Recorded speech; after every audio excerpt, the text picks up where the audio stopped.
Stewarding the Documental Afterlives of Refugee Tech Initiatives by Bono Olgado and Lucy Pai. In 2015, there was a burst of digital initiatives as a response to worsening global humanitarian displacements. So-called refugee tech initiatives proliferated, aiming to provide solutions to the challenges that came with mass displacement.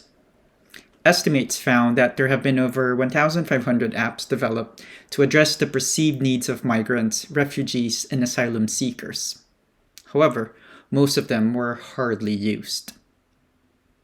6 years after the peak of refugee arrivals and burst in refugee tech, our paper takes up the call of Steve Jackson and others to engage in broken world thinking and consider longer-term aftermaths. We also follow the Afterlives orientation toward the question, what comes after, as an inquiry towards pursuing a careful future. We used as our corpus a set of 118 German-based refugee tech initiatives, listed in the Better Place Lab database.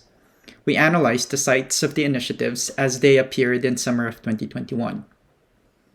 We aim to answer our research question, what are the various documental afterlives of refugee tech initiatives?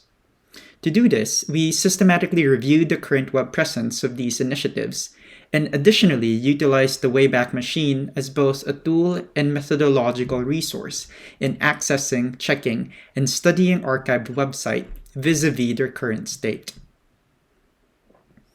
We found that out of the 118 initiatives, only 28 were still active. Our findings, though, focus on categorizing the documental afterlives of the 90 initiatives which had sites that were not working or were not recently updated. The categories are as follows: broken, unattended, and memorialized. These categories are, of course, not mutually exclusive. For example, the original URL of an initiative might be broken, but we may have found a memorial from its parent entity by Googling for the name of the initiative. In this presentation, we briefly discuss and illustrate these categories and share the important implications for what we call stewarding documental afterlives.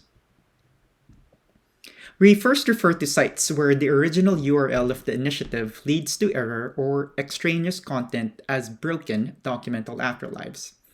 Accessing these sites lead to either various states of technical errors, domain expiry, or irrelevant content. Here is an example of an initiative which had let its domain expire. And now, as you can see, its URL leads to an offer of this domain for sale from GoDaddy. We have also seen other URLs lead to pages containing explicit sexual materials, or have turned into gambling sites, or platforms that sell various products, things far off from what the initiatives originally are intended for. Initiatives with unattended documental afterlives refer to those whose sites are up but have not been updated in a while. We found 36 unattended initiatives whose sites have not been updated in the last 8 months at the time of data collection. These unattended initiatives do not provide clear indicators if the initiatives are still ongoing. Worse, they may have out-of-date information which can mislead refugees and potential asylum seekers. This site has no date-stamped updates since 2015. The site is still up and running, as seen in 2021.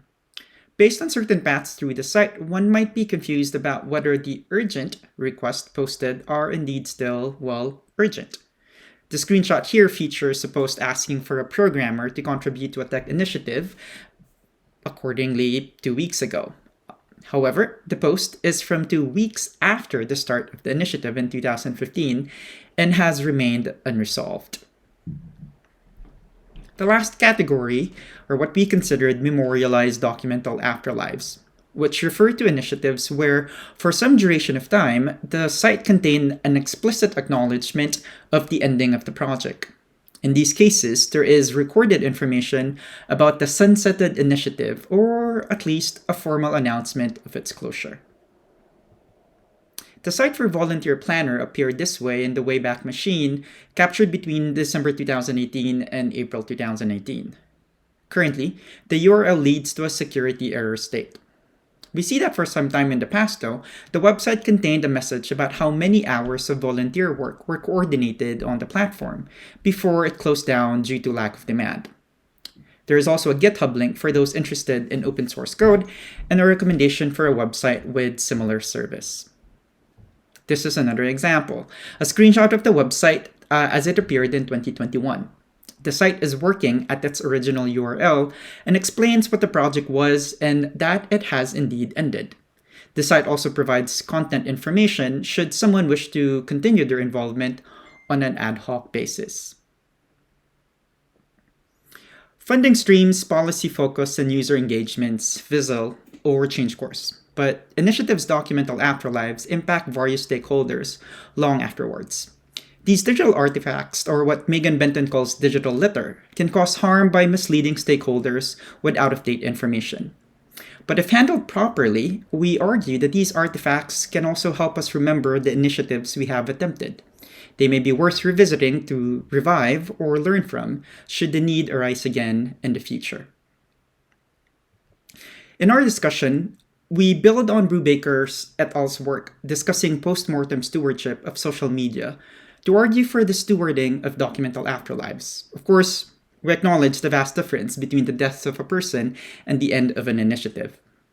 Regardless, as mediators between the intent of the technologist and the needs of the community, stewards of documental afterlives of tech initiatives are tasked, we argue, to 1. Honor the requests of the technologists, 2. Provide information surrounding the end of an initiative, 3.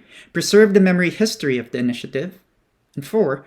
Facilitate engagement where applicable with the community it intended to help. Stewardship as a model involves designating someone to care for these social needs and not just own these documental traces. Maintenance and memorialization of the documental afterlives of refugee tech initiatives can be seen as acts of care. To sustain one's online presence, clean up one's litter, deliver proper closure at the right time, and memorialize when called for are actions that bring together these documents, actors, and stakeholders, and what archival studies scholars Caswell and Seifer call a web of mutual affective responsibility on radical empathy. Technologists who purport to care for communities in crisis are called to attend as well to the traces their initiatives leave behind. In our paper, we point to archival approaches that can be extended to stewardship of documental afterlives of tech initiatives. This includes the principle of parsimony to digital preservation, the idea of minimum viable preservation, the practice of community-driven archiving, and what Aker calls the formation of quote-unquote developer stewards.